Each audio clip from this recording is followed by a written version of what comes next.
লীগ অভ্যুত্থান কি করেছে? আওয়ামী লীগ তো এই দেশ স্বাধীন করেছে। আর এই দেশটা স্বাধীন করেছে বলেই তো আজকে সবাই এত বড় বড় পদ পাচ্ছে, এত কিছু পাচ্ছে। আওয়ামী লীগ যদি দেশ স্বাধীন না করতো, তো এই মেজর জিয়া মেজরই থেকে যেত, কোনোদিন আর মেজর জেনারেল হতে পারতো না।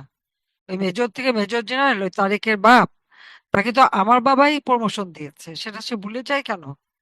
অবশ্য তাদের জানার কথা না, তখন তো ছোটই ছিল। ঠিক এভাবে আওয়ামী লীগের প্রত্যেকটা নেতাকর্মীকে তারা খতম করবে।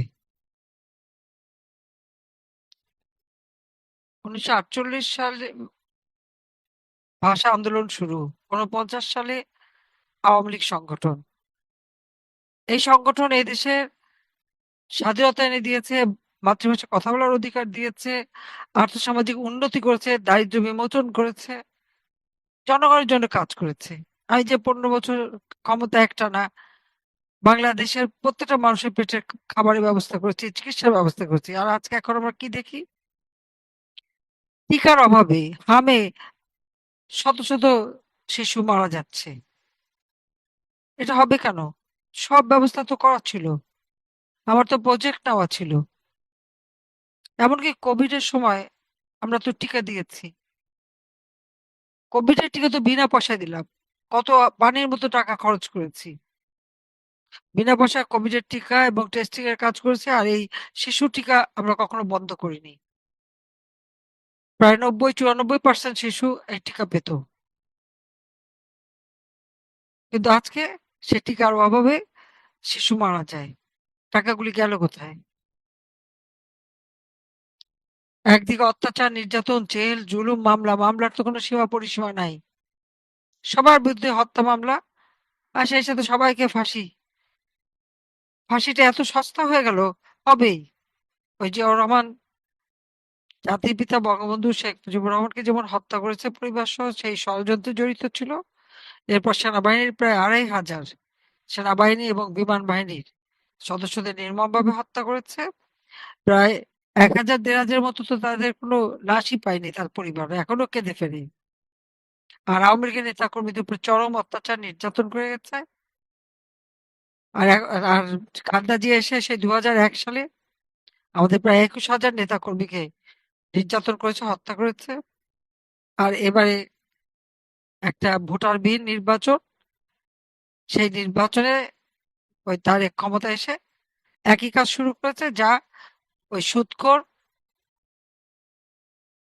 এক বাটপার ইনুস সারা বিশ্বকে যে মানে মিথ্যে কথা বলে বাটপারি করেছে, সে ক্ষমতায় এসেই আওয়ামী লীগের কার্যক্রম নিষিদ্ধ, আওয়ামী লীগ নির্বাচন করতে পারবে না, আওয়ামী লীগের উপরে জুলুম অত্যাচার।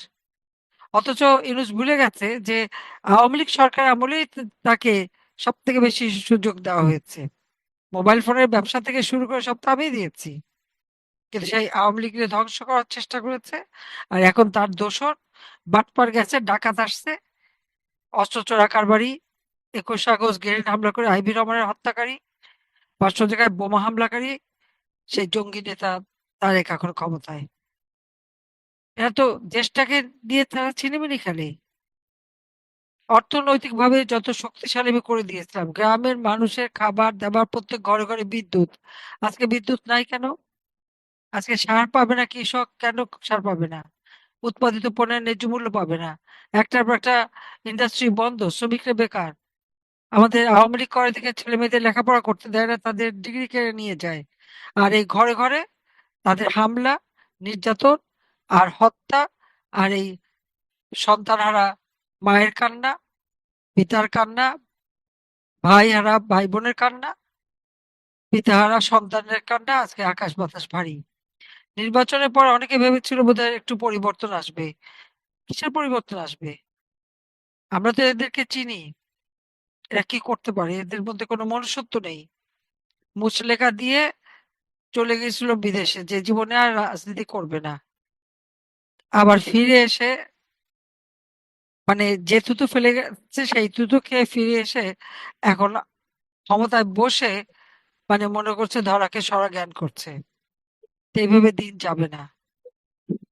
আজকে আমাদের নেতা কর্মীদের গায়ে যারা হাত দিয়েছে, মুক্তিযোদ্ধাদের গায়ে হাত দিয়েছে, যারা এই টিকা না কিনে শিশু হত্যা করেছে, যারা এদেশের কৃষকের পেটে লাথি মেরেছে, দিনমজুর রিক্সাওয়ালা শ্রমিকের পেটে লাথি মেরেছে, তাদের বিচার বাংলাদেশে হবে একদিন। এটা সময়ের ব্যাপার। এটা আমি আল্লাহর উপর বিশ্বাস করি, ইনশাআল্লাহ এটা হবে। আপনাদের সান্ত্বনা দেবার ভাষা আমার নাই। কেউ স্বামী হারিয়েছেন, বাবা হারিয়েছে, ভাই হারিয়েছেন, খালি বলবো আমি আছি আপনাদের মতনই একজন।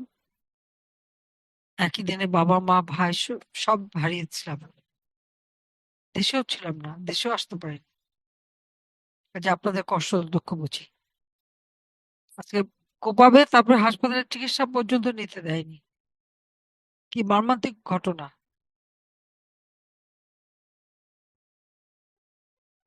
তার মনে করে এইভাবে করলে আওয়ামী লীগ শেষ হয়ে যাবে, আওয়ামী লীগ শেষ হবে না।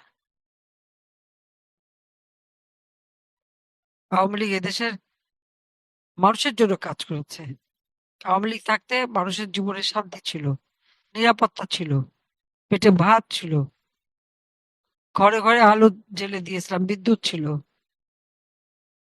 মাত্র 1 বছর 1.5 বছরের মধ্যে সব কোথায় গেল? সব শেষ। এইভাবে কেউ একটা দেশকে ধ্বংস করতে পারে, আমরা সেটা চিন্তাও করতে পারি না।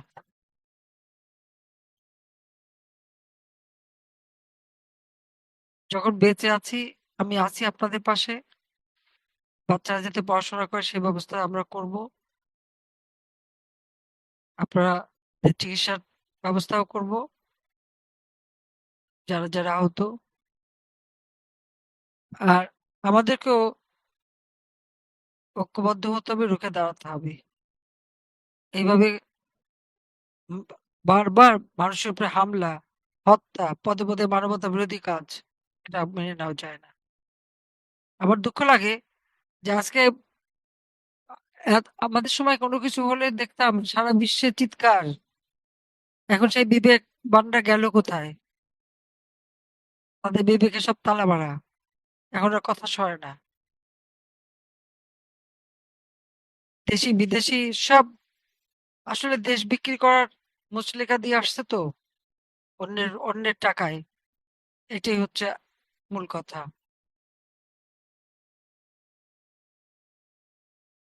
এই বাংলাদেশ জাতির পিতা বঙ্গবন্ধু শেখ মুজিবুর রহমান স্বাধীন করেছেন। তার নাম মুছে ফেলা, সমস্ত স্মৃতির জন্য মুছে ফেলা, সেই মৃত তাকে অপমান করা, এই তো এদের কাজ। গোয়ালন্দে আপনারা দেখেছেন যে কবরের থেকে লাশ তুলে সে লাশের উপর অত্যাচার করে, আগুন দিয়ে পোড়ায়। ওরা ওরা কি মুসলমান? ওরা কি মানুষ? ওরা কি কোনো মনুষ্যত্ববোধ আছে ওদের? প্রত্যেকটা ঘরে যে হিন্দু বাড়িগুলিকে আক্রমণ, কি হিন্দু কি মুসলমান কাউকে ছাড়েনি, খ্রিস্টান বৌদ্ধ সবার উপরে নির্যাতন করেছে। মসজিদ মন্দির প্যাগোডা কি না ধ্বংস করেছে, গির্জা, সবকিছুর উপরে হামলা করেছে। এইভাবে একটা দেশ চলতে পারে না। আমি আছি আপনাদের পাশে, খুব শীঘ্র আমি ফিরেও আসবো। তবে এরা দেশ চালাতে যাচ্ছে, দেখেন একটু দূরে আছি বলে তো কথা বলার সুযোগ পাচ্ছি। মামলা দিয়ে ফাঁসি দিয়েছে, আমি পড়া করি না। ইনশাল্লাহ বাংলাদেশ থেকে এই দুর্বৃত্তদের আমরা হটাবো, দেশের মানুষের শান্তি নিরাপত্তা আবার নিয়ে আসবো। আর যারা এই আপনাদের উপর আঘাত করেছে প্রত্যেকের বিচার হবে বাংলার মাটিতে, প্রত্যেকের বিচার হবে। এটুকু আমি আপনাদের কথা দিচ্ছি। সবাই ভালো থাকেন, সুস্থ থাকেন। আমি সকলের জন্যই দোয়া করি, আল্লাহ রাব্বুল আলামিন আপনাদের সবর দিক, আর বাংলাদেশটাকে এই দুর্বৃত্তদের হাত থেকে রক্ষা করুক। জয় বাংলা, জয় বঙ্গবন্ধু, বাংলাদেশ চিরজীবী হোক।